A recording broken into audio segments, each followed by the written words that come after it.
What's going on, everybody? This is the W Wolverine Smart 35. Just watched the Australian Super Show Down. This is the post match, the post review. It started off at 5 in the morning in the East Coast. Wasn't too bad of a show. I wouldn't say it was a enthusiastic show or something that's going to blow you out of the water. But we got to see some pyro for the first time in a couple months, so that's a shocker. So it kicks off with the pyro. And it has that like WrestleMania type feel, over 70 something thousand people in the match, and then opens up with the Bar versus the New Day for the SmackDown Tag Team Championships. Start off with Kofi and Kingston kick off the match. And it was a little isolation of Kofi, so they were, the Bar's working on Kofi. And this wasn't the match like we've seen before with the SmackDown when the Bar versus New Day, where it was more hyped and more energetic. This was more of a slower pace type of match, which was a little shocker. I figured for this one they would go all out and like really steal the show, but they really didn't steal the show on this one.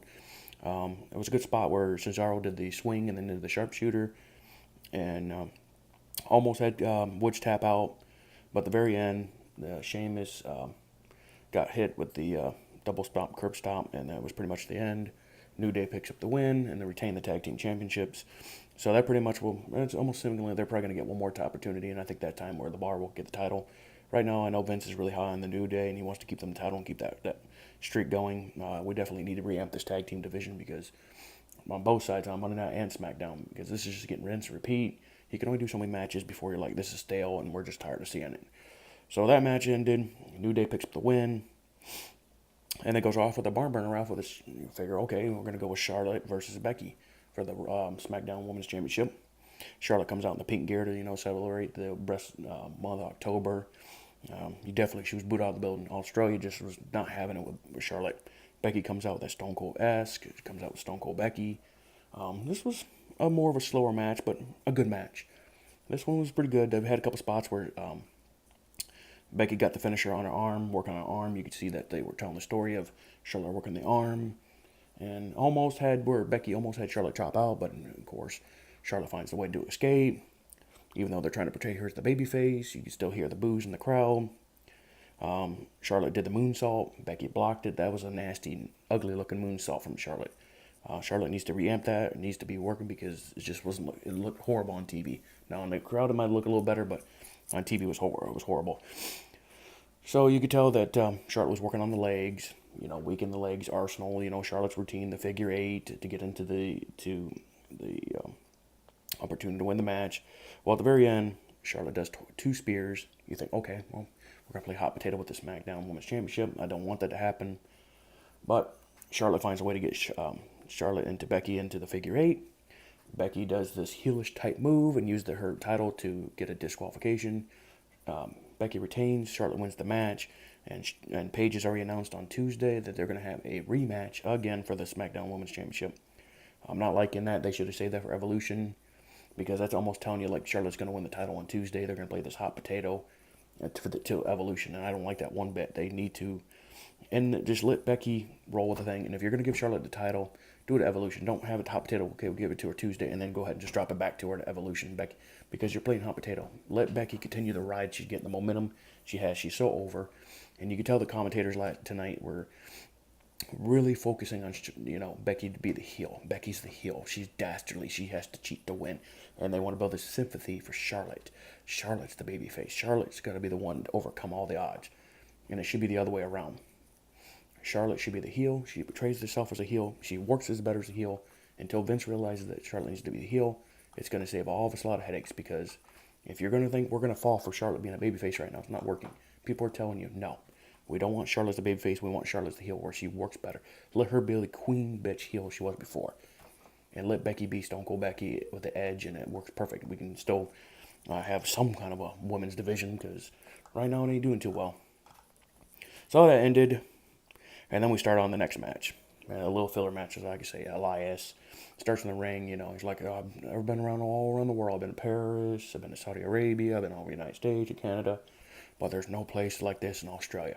So he gets that instant babyface pop, and then he shits on him 2 seconds later. This is not but a cesspool. Owens is like, we should have had Super Show Down in Canada. So that's to garner that organic heel heat. Elias comes out, almost no reaction. And then of course John Cena comes out. Boo, Cena sucks. Let's go, Cena. Cena sucks. Longer hair, so You guys ever get a chance to see it, or if you see the clips or something, you're gonna see him with the longer hair. It takes a little bit to get used to that, to see Cena with that long hair. This was a slow match. This really, you could tell the baby faces were gonna overcome this match. A little bit of ground and pound, slow pace. Cena and his 4 or 5 minute, 8 matches of doom, or 8 moves of doom, and Cena picks up the win. So that was quick. There's not much to say on that match. It was over with. And he does come at the very end. He does cut a promo saying that, he teases this retirement. Thank you for me being here. I don't know how much more time I have. I appreciate being here in Australia. WWE is my home. It always will be my home. But I don't know what the future is going to hold for me. So he was teasing that retirement. So people were like, oh, shit, is he going to actually retire? Or is this setting up something to retire?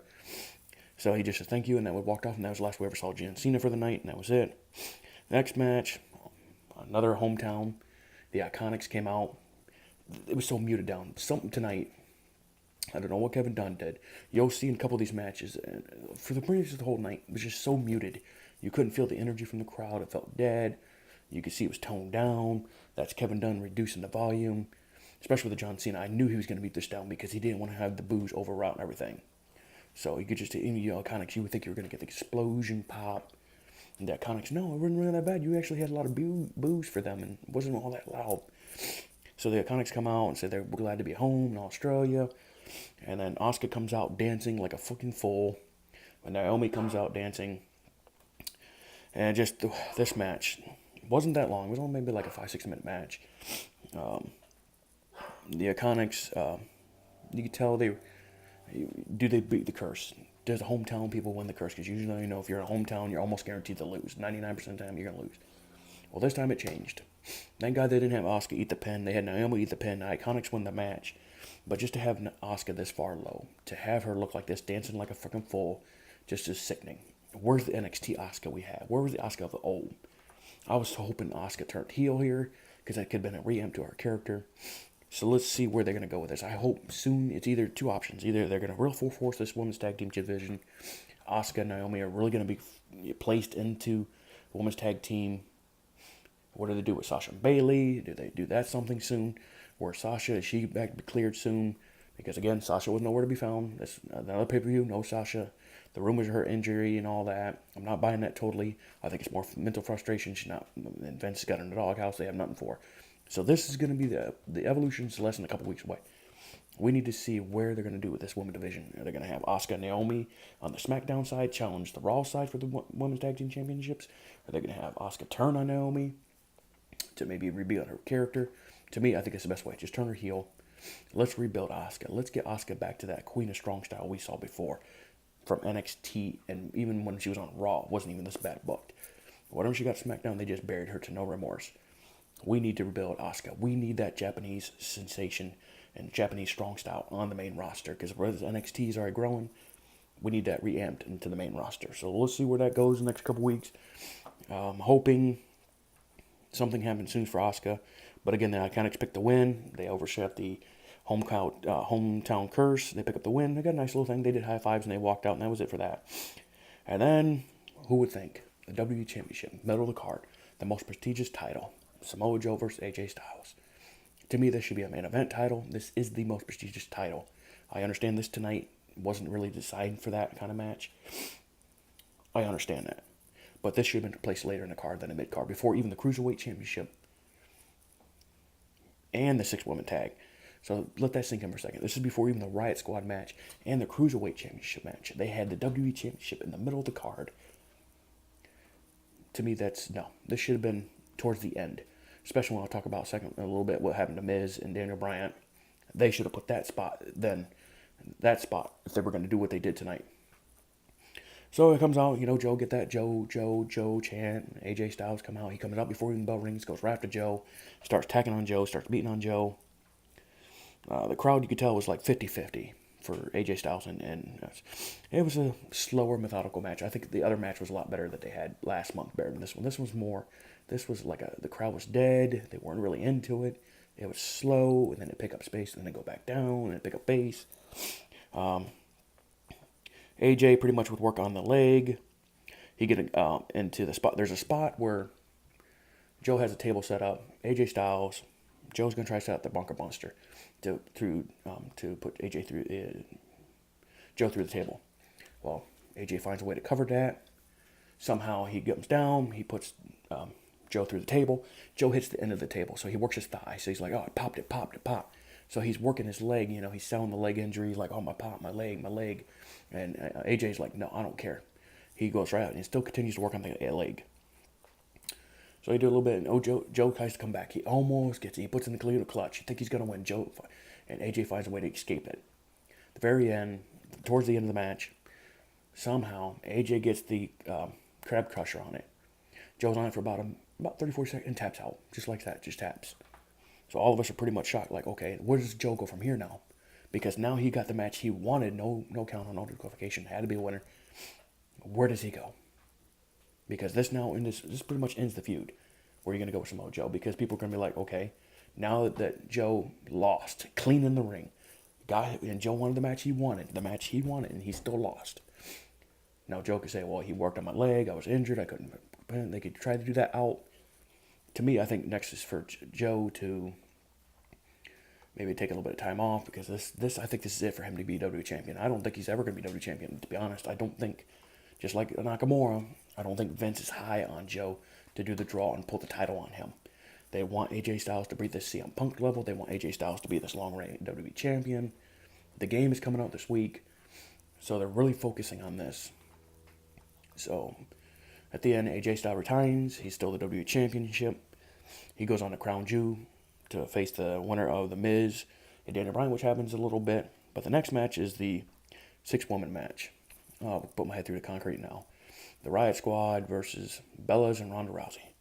Mind you, no titles on Raw's side were defended tonight. None. Where do we begin with this? This match, you can see right off the bat, when they all got in the ring, Ronda was there with the Bella Twins, and Ruby and her squad were there. Nikki right off the bat was teasing, like, I'm taking the match. I'm starting first. And you can see the little plant seeds to actually finally turn Nikki heel. Ronda's like, no, I want to start a match. And Nikki's like, no, I'm starting a match. So Ronda gives out to the veteran, and Nikki starts the match. And then first was Nikki and Brie keep Ronda from getting the tag. That was the main part of the story tonight for this, is they wanted to keep Nikki and Brie to keep Ronda from getting the tag. But eventually at the end, they do get Nikki into the match. But it was a good Brie match. You could see that Ruby is on another level. This woman needs to be a Raw Women's Champion. What she could do in this ring, and how she tells a story, and how she's a general in this ring, can make somebody that doesn't look good in the ring special. This is why Ruby needs to be on her own and pushed. I mean, pushed to the moon. This woman is in her best shape of her life. She looks phenomenal. She's really, you can see it, honing her craft. She's getting up there where she's getting up to Asuka's kind of level. I'm a big Ruby mark. I've been watching her since the Indies. I like what Ruby's doing. I like what Liv Morgan came back. She was cleared, so she wrestled tonight and did a couple spots. There was a spot with Brie Bella. Brie Bella takes Liv's tongue, like a Randy Orton-esque type thing, and takes her tongue and holds it and that got a nice little pop. And like, okay, what's going on here? That was like almost like another plant of a heel. And there's some spots, but at the very end, Nikki had no choice. Bella was down, and Ruby and Liv and Sarah were down. So Nikki was facing Ruby. Somehow she escapes. He had no choice but to tag in Ronda. So she tags in Ronda. And here comes Liv and Sarah think to try to save the day. They get flipped. Ronda just goes in her cleans house like, okay, it's time. I'm taking over this bitch. And she just beats on Liv, beats on Sarah, beats on Ruby. You can see the match was winding down. And at the very end, it's a good spot. Spot where she has Liv and Sarah on top of each other. She takes both arms, and she does a double arm bar for an instant tap out. So you think, okay, here they go. They got the win. Nikki's going to turn, right? Figure Nikki's going to turn right here. This is a perfect spot to turn Nikki Bella heel. They teased it, but they didn't turn her heel. They had her celebrating. They smiled, had her hold the title. But towards the end, you would see Brie was holding the title with her, but Nikki was off a little bit. So to me, Monday night is the night they turn. I figured Vince was going to probably do that because he wants to try to gain her ratings, and what better place to do it on a Monday night where more people will watch it, where it's more live. He didn't figure maybe this was a big enough audience this time of morning on the East Coast or on the West Coast or over the world, maybe not enough to get that pop for that heel turn. So you definitely see Monday, Nikki will turn heel. It's coming. They've already announced Evolution that Ronda's going to defend the World Women's Championship. It's all but confirmed just to put Nikki in there. God has helped us all. It's going to kill the women's division. This is going to set back women's wrestling 10 years. This is not going to be any believable of any way that Brie Bella or Nikki Bella has any chance against Ronda Rousey. You put Nikki versus Ronda, this needs to be a 90-second clack out and be done. Because if it goes any longer than that, people are going to shit over this match. And Ronda Rousey needs to be continue to be built like Brock Lesnar. Needs to be built like Brock. Just dominate, and just dominate. Because nobody's going to take that title. Nobody's touching that title to Charlotte. The Roman of the female division will take that title probably at WrestleMania. Nobody's touching that title. That's why the Raw division is suffering. SmackDown's going to suffer because they're placing. Vince wants his Golden Girls to be placed at the top. He doesn't care about women's wrestling. He wants to push the Total Diva agenda. Nikki Bella. I almost predicted here. Nikki Bella versus Ronda Rousey for the Raw Women's Championship.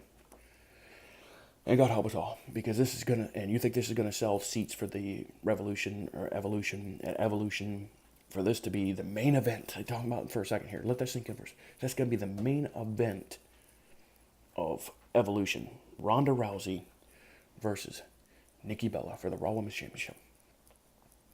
Whatever thing Triple H has done for the women's division to reamp that, what Sasha's done, and Bayley, and Paige, and Ember, and AJ Lee, to get this women's wrestling to a point. Now we're going backwards again. And I don't want to hear, well, Bayley's, Brie and Nikki are these big total reality stars, and they're the biggest Raws and women wrestlers in history. No, they're not. They are garbage. They need to stay out of the ring. Let women's wrestling be women's wrestling. We don't need divas anymore. We're trying to get away from that shit. We want to be women's wrestling. That's the key word. Wrestling. Not pretty dumb blondes or bubblegum garbage total divas or rehash diva stuff. We want women's wrestling to showcase, to compete with the men in a spotlight. Now you're getting your first pay-per-view and this is your headline match? This is your main event match. Of all matches you want to put together, you couldn't put a Ronda versus Sasha, a Ronda versus Bayley, a Ronda versus Ruby. No. We had to put Ronda versus Nikki. To me, that is sickening. That's a disgrace to the women's division. It's going to demote the Raw title. It's going to erode the Raw division and women's wrestling here total. I just want to get it over with. I know nobody's going to win the title. I just think right now you could even put Natty. Natty would have made more sense. Even though she's a total diva, I give her a lot of slack because she's a wrestler. Put Ronda with a wrestler that make Ronda look good. You're putting Nikki, you're going to see a lot exposed. You're going to be, both of them are not ring generals. Ronda's still green. Nikki's a lot better than Brie. I'll give her that. But she's nowhere near to be able to hold this kind of match, to expose the flaws that Ronda Rousey is going to have in this match. And I hope when people watch this match, they're going to be like, yep, I remember when that guy said, that Wolverine guy, he said this was going to fall on his face, and that's what it's going to do. It's going to fall on his fucking face. As you can see it on Twitter already. You can see people are like, oh, here we go. Here comes the Divas Agenda. There's Total Divas 101. The garbage agenda continues. Total Divas is continuing. And it fires me up. I get ranted out because I want to see women's wrestling. I want to see wrestling grow, not go backwards, and that's where it's going. But at the end, Ronda Rousey and Brie Bella and Nikki Bella win the match. And then, here we go. You think the Shield's going to get the main event, right? You figure, Roman's golden boy, he's going to get the main event? No. For once, they didn't give him the main event. The Dogs of War versus the Shield. Dogs of War, for the first time, they all came out to bronze music, all one group. They didn't, three, all one. All come out. Shield comes down the normal arena. They're wearing up the mask, the Hounds of Justice. Circle around the ring. They're trying to get that pop. And still, hear the boos for Roman. They just were not getting that feed. And then you have Seth and Dean as your damn puppets for Roman Reigns' agenda. It just harnesses these guys' evolution power that they were gaining. This match was pretty much based on, is Dean going to turn? Is Dean going to turn? There's a spot in the match where Braun Strowman's on the one side and Dean Ambrose is on the other side. And then you have Ziggler and Drew on the other side and Roman and Seth in the middle of the ring. So they look at Braun first and they're like, oh, here's Dean. And the way he was going to look, then they took a look at him. Is this going to be the turn? Is this where Dean finally turns? Nope. Dean comes in, he kicks off Braun. Braun's like, if I get that so much on the ground, I'll run him over like a dog. It was pretty much ground and pound. You could see that the heels were, overhanging the thing, but you can see the faces are going to overwhelm. They want to build the shield. The sympathetic shield is the baby faces. And the Dogs of War, to me, should have won this match because Braun Strowman, getting ready to go to a title match with Roman next month. Roman could have eaten the pin, or even Seth or Dean. That wouldn't hurt their stock any. Now you're making Braun pretty much a weak link because now you're told the story. He cashed the title. He cashes the Money in the Bank. Turns heel the same night. He loses his match at the Hell in a Cell. And now he's taking another loss. That ruins his stock from being a white hot babyface now to a heel. He has no momentum going into Crown Jewel. None going in. Where Roman has all the momentum. He's the Universal Champion. He's supposedly this fighting champion. He's got the shield on his backside. So he's got all the momentum. Why couldn't they have Braun at least get this night? Give him at least the mogul and say, okay, I'll give you this night. Because nobody's going to take the title off Roman Reigns. It ain't going to happen. There's no way. Even though there's a part of me just teensy bit that Vince would pull that trigger and throw it to Brock Lesnar. But no, there's nobody touching that title. Probably to WrestleMania. And The Rock maybe gets it. If not, I don't know right now who's positioned to even take the title from Roman. It could be Seth or Dean down the road. But right now, the end of the match, the Shield win. They pick up the victory. And Roman's holding himself. And they're all beat up from a war, from the Dogs of War. And they went off. Yeah, it was an okay match. Nothing special. Like I said, I don't have anything against Roman. I just don't like the way he's booked, the way he's portrayed. And I hate the sympathetic that Vince is trying to push. And use two workhorse guys, Dean and Seth. Intercontinental Champion and Dean. I'm waiting for that to be set up for the Dean versus Seth for the Intercontinental title. Let's get the heel turn soon, then later. I'm hoping maybe Survivor Series, the latest. Dean says enough's enough and he turns. Set up the match. Because the Intercontinental title not even being showcased tonight. This title needs to be defended. It's a workhorse title. Use it to its advantage. Elias bleeds to be Intercontinental Champion. Get it to Finn Balor. Give it to Kevin Owens. Something. Get the Intercontinental title away from the Shield so we can have this title re-amped. Because right now, it's just for the agenda. It gets pandered down. It gets less spotlight because he wants to make the Universal Championship the big title, the bubblegum strawberry title. That is the most worthless title I've seen in years. I'm an old school guy. I want old school titles. And to see this not being used is sickening. It's just truly sickening. The Shield pick up the win. And then it comes off the another match I was intrigued by. The Miz versus Daniel Bryan. The teacher versus the student. My thoughts first before this match happens, the Miz needs to win this match. He needs to win this match, face AJ Styles, since AJ Styles already won this match. Miz wins the WWE Championship. Daniel Bryan gets so frustrated, now he sees the Miz not only beat the student, but go to become WWE Champion, beat the number 1 or 2 guy in the world between Kenny Omega and AJ Styles. They're 1 and 2 in the world. You could debate either it's Kenny Omega or AJ Styles 1 and 2, but these two are the best in the world. AJ Styles versus The Miz. The Miz beats AJ Styles. Becomes WWE Champion. That just eats more to Daniel. That feeds more to the storyline. I can't overcome anything. I can't even beat the teacher. Can I trust myself? Maybe I'm wrong about Miz. Maybe he's not a coward. Maybe he is a fighter. He'll cheat to win. That's where I would have prayed. And then I'd have Daniel Bryan go to the Royal Rumble, be the first man in, last man out. Make Daniel Bryan overcome all the odds and go through 29 other men to win the Royal, and then finally at WrestleMania, he beats the teacher. He becomes the WWE Champion at WrestleMania. Well, WWE had a little different thoughts today about that. This match didn't even last 3 minutes. I tell you, I swear to God, it didn't even last 3 minutes. The Miz comes in the ring. Before he even says any word, Daniel Bryan music comes out. He gets the yes chance. Australia's going nuts for the yes chance. In this match, I was sitting for 2 seconds, okay. Daniel Bryan tried to do the knee to the face. He misses. Miz does it. Gets it close. Almost the false finish. Almost thinks you got him. And all of a sudden, 2 seconds later, small package. 1, 2, 3. Daniel Bryan wins. And people are like, what the hell just happened? You build this whole story up for a 2-minute match? Really? You're going to have the Miz? I thought the ref made a mistake. I really honestly thought the ref made a mistake. When I heard the 1, 2, 3 from a small package, I'm like, this story that you've been telling, that Daniel's got to overcome. He's supposed to be the baby. He's got to overcome this heel. The dick heel that Miz is. I got your hand. I'm not soft. I'm not a coward. I've beaten you every time we got in the ring. I'm better than you. And within 2 minutes, a small package, 1, 2, 3, Daniel Bryan wins the match. The Miz is going frustrated. He's going nuts. No, there's no ways 3 counts. No ways 3 counts. And Daniel, he just runs right out of the ring. He's doing the yes chant all the way up. AJ looks behind. He's like in the back with the TV. He's seen Daniel Bryan doing the yes.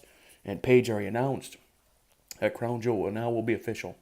AJ Styles versus Daniel Bryan for the WWE Championship. The kid in me is like, oh man, here we go. Here's some two goats going to go at it. But my take on this is what's going to happen. I think the Miz costs, or Randy Orton, one of the two is going to cost Daniel Bryan from winning the WWE Championship. I would love for Daniel Bryan to win the WWE Championship. That would be the homecoming story, the underdog story, come back from a retirement. He finally beats the Miz. Even if it's a fluke win, he beats the Miz and becomes WWE Champion. That story's not over. Now, I see Miz probably threatening a rematch. He's like, this was costly. The ref was biased to me. You know, I wasn't ready. I was tired. So there's loopholes they could use to try to get one more match, to either stick it to a triple threat match, or Miz costs Daniel Bryan the WWE Championship. But it is official. Crown Jewel, AJ Styles versus Daniel Bryan for the WWE Championship. So I'm looking forward to it. I'm sure a lot of people are going to look forward to it. This is two guys that we want to see. We've seen them before, but this time now they're going to turn it loose in Saudi Arabia. But I do believe it'll be a fuck finish. Somehow, either Randy Orton or Miz costs Daniel Bryan the WWE Championship. And then, it's the main event. The main event. Undertaker versus Triple H. They call it the last time ever. Last time ever match. Like, that's the end of an era, they say. I ain't buying it because there's no way. Because what I talk about at the end, you're going to see it's already going to set up another match. So it's an old school type feel. The Undertaker takes about 10 minutes. Triple H is coming out. You know, the Motorhead theme. Shawn Michaels is there. Kane is there. Triple H has a little patch of NXT, so Papa, you know, he's proud of his product that he's growing. Undertaker takes about 10 minutes to get to the ring. That was just half the time. Oh, and then Triple H all of a sudden is like, oh, now we're going to make this a no DQ match out of nowhere. It's a no disqualification match. So everybody's like, okay. No logic, but we'll make it. Okay, he's the CEO. He's got the power. He can make the match. So it becomes a ground and pound, and you can see some high spots that you wouldn't think these two guys at their age would do. Taker does his old school arm off the top. Triple H does some stuff. They beat each other outside. They go through the arena, beat up everybody up, and Taker tries to choke him with a cord. And it got statistic. They brought the old sledgehammer out, the table. There was a spot where Shawn Michaels, the Kane put the table up. Shawn Michaels super kicks Kane. Kane lays down on top of the table. Triple H sees this. He goes on top and does an elbow drop. Drops on there and snatches the table on Kane. So Kane is out for a while. And you can see that Taker was just like taunting at Shawn. You're watching this, boy? You're watching this? I'm going to beat him, and I'm going to beat him. Undertaker does a tombstone. You think it's over. No, but instant second, he kicks out. Triple H does a pedigree. So close, he beats him. Nope, kicks out. So they're doing this, and you can see at the very end, Undertaker and Triple H, boy, even at their age, this match was almost 30-something minutes. And you can see they were winded out. And then you could just see the Undertaker was just still feeding with Shawn. He's just trying to push his buttons to see if he'd get in. Well, Shawn Michaels finally comes in. He super kicks the Undertaker once. Undertaker knocks him down. Kane comes in. When Undertaker does another, Triple H does another pedigree. Kane does that. Match still continues. We've had a couple refs. We had Charlie, who was knocked out, and they brought another ref. He was knocked out. And finally, the original ref, Mike Chioda, finally wakes up. Shawn Michaels super kicks the Undertaker from the corner. Triple H does the pedigree. 1, 2, 3. Triple H finally beats The Undertaker after almost 16 years of this story they've been telling. So Triple H is celebrating, he's crying. Shawn Michaels is right there endorsing him. He's there, you know, you finally did it. The CEO's overcome the odds. He's finally beat The Undertaker. Undertaker's in the corner, you know, he's wore out. Kane's sitting there looking at the other corner. They're coming there. And then you see the sledgehammer. Undertaker's holding the sledgehammer. Triple H takes it, throws it off the ring. Triple H holds his hand like, I respect you. They're in there talking to each other at the corner. Triple H helps The Undertaker get up. Kane comes in the ring. They all come together, all four. They raise their hands. The pyro goes off. You're thinking, okay, it's the men's room, end of an era. All of us kids that watch this are seeing it's come to an end. So we thought, Undertaker and Kane destroy DX. They went in there and just beat the hell out of Triple H and Shawn Michaels. I knew this was going to happen. This officially sets the angle for DX versus Brother Destruction at Crown Jewel. This is pretty much all but confirmed now, that these two are going to have a match. This tag team match is going to happen at Crown Jewel. It almost has to now. You set the angle. You had the Undertaker and Kane destroy DX, and then walk off. The brothers structure together, walk off to the sunset, and it goes face to black. So it's all but confirmed. I believe within the next couple of days, probably even Monday, you're going to see Triple H and Shawn Michaels come out and say they couldn't believe this. They wanted respect. He had respect for the Undertaker. And then you ruined it. You wanted to take it to another level. Well, this is now you brought the DX into this. This is where I think it'll be the first time we see Shawn, almost 10 years to come out of retirement. Shawn is in phenomenal shape at his age. Yeah, he's bald. It would take a while for us to get used to it. But Shawn can still wrestle half this roster. To see DX back, to see Shawn back, if we get a couple matches, I'm all for it. I know it tarnishes a little bit of the retirement, but if at the end, if it has the Undertaker ask Shawn for a retirement match, and Shawn could retire the Undertaker once and for all, and we could set that after Crown Jewel, and then you get a couple matches. The one match I think that will finally put Shawn out will be AJ Styles. I want a match against Gargano, Velveteen Dream, Adam Cole, Daniel Bryan, obviously, and then that match at WrestleMania, AJ Styles. AJ Styles for Shawn Michaels. Here's the guy that idolized Shawn from a kid, who wanted to be like Shawn Michaels. What better way is to have the guy, this generation Shawn Michaels, to put Shawn Michaels finally into retirement. We finally in that, and Triple and Shawn can go into what he does now, producing matches and training NXT. I think TakeOver will be Gargano versus Shawn, and if that happens, oh boy, talk about a 5-star classic. Shawn can still go at his age, and Gargano and Shawn, another guy that loves these matches are going to be people who idolize Shawn, who wanted to be like Shawn Michaels. What made him want to get in this business? He's the guy I fell in love with. Shawn Michaels is the reason why I fell in love with this business. To see him now at his age still compete is a blessing. Yes, I'm a little tarnished by the retirement for the respect for the Undertaker, but if it wraps the story around saying that the Undertaker asked Shawn to come out of retirement to have the retirement match for the Undertaker, and he says, you know what, I'll give you 2 matches or 3 matches that you can choose before you finally retire, that we all want to see, that even I as a dead man want to see. AJ Styles, Gargano, Velveteen Dream, Adam Cole. To me, Adam Cole's another one. Adam Cole is a splitting image of a Shawn Michaels. Boy, if you want to talk about a man idolizing this man to death, it's Adam Cole. I would love a Shawn versus Drew McIntyre, a big man versus small man. But it wouldn't shock me if Vince McMahon said, well done, we're going to give Shawn Michaels to Roman Reigns. We're going to feed Shawn to Roman. Why not? It wouldn't shock me. I don't see it happening, but it could be a shock if it does. Overall, this pay-per-view was okay. I wouldn't say it was a barn burner. It wasn't nothing special. It was a house show, international style. I had to get up at 5 in the morning on the East Coast. I'm not going to bitch about it. I still get up. I'm a diehard wrestling fan, do or die. Even though I shit on this product a lot of times, I don't like the way it's being booked and placed right now. I'm still a kid at heart when it comes to professional wrestling. I love this business. I love everything that has to do with this business if it's done the right way. What NXT is doing is the way I want this vision to bring to WWE. To get to the main roster, to change this narrative of a Roman Total Divas agenda, and let's get back to what we do and bring back wrestling that we all, kids and grown-ups, love watching. The storytelling, the passion, the crowd feeding, and everything, and a captivating audience, and the character development. I want that back. The ratings are lowest of the low. We're at the bottom of the barrel. People are flocking away. And now we have to bring old-timers in just to help save this company. It is time for Triple H to take over. I'm waiting for that day. I can't wait for this day for Triple H to finally take the kingdom over and re-amp this main roster. And you will see a lot of NXT up to the main roster.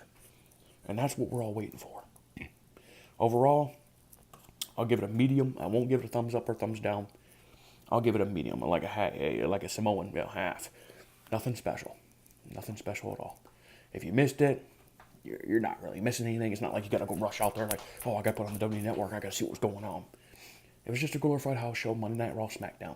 Just elevated with 70,000 WrestleMania type feel and some pyro. That's another thing I want to see come back, the intros and pyro. God, they need to make that happen soon.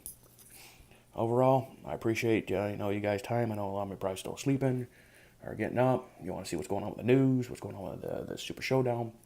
If you like what I was talking about today, just anything that I talked about, if you liked anything, smash that like button. Go ahead and subscribe to that channel and turn on the bell for notification. Sound off in the comments. Follow me on Twitter at WWE Wolverine Smart 35. I live tweet. I was live tweeting today. I usually tweet on Mondays, Tuesdays, NXT. I talk about, tweeting with 205 now. the Mae Young Classic, Road Women's Wrestling's at. I'll even do New Japan when they come do specials. So follow me there, subscribe to the channel, sound off in the comments, be respectful. But usually if you put some comments, I'll reply to you guys. I want to help this channel grow. You know, I want to be part of the community. I'm another smart mark, so I'm going to be with the part. I'm not going to sugarcoat things. So if you're looking for somebody who's more positive and everything, it might not be the channel for you. I will talk about some positives, but I will tell you what I think this company needs to be and where it needs to be. I have friends in this business. I grew up in this business. I love everything there's about professional wrestling. Again, if you like what it is, to my channel, help support my channel, hit that thumbs up, like button, smash that bell. Let's get this channel to grow. The more it grows, the more content I will put out for you guys. Again, I appreciate what you guys, help my channel grow. Hope you guys enjoy the rest of your day. I'm getting ready to transfer into get ready for some college football. And there's no secret, I'm a big Michigan fan. So any of your Buckeyes that hear this, hey, I respect you guys. I'm waiting for that game. But I'm a Michigan man through and through. But today, get ready for college game day. The pay-per-view is over. Overall, a medium. I wouldn't say it's a barn burner. We'll leave it at that. I appreciate you guys. Look forward to speaking to you again soon. More content is coming. Look forward to speaking to you guys soon. Again, hit that thumbs like button. Turn on that bell. Subscribe to my channel. Spread the word, man. Share it. Comment. And let's go, man. Let's let this thing grow, man. You guys will be what helps this channel grow, and the more content I'll provide for you guys. I appreciate it. You guys have a good one. Thank you.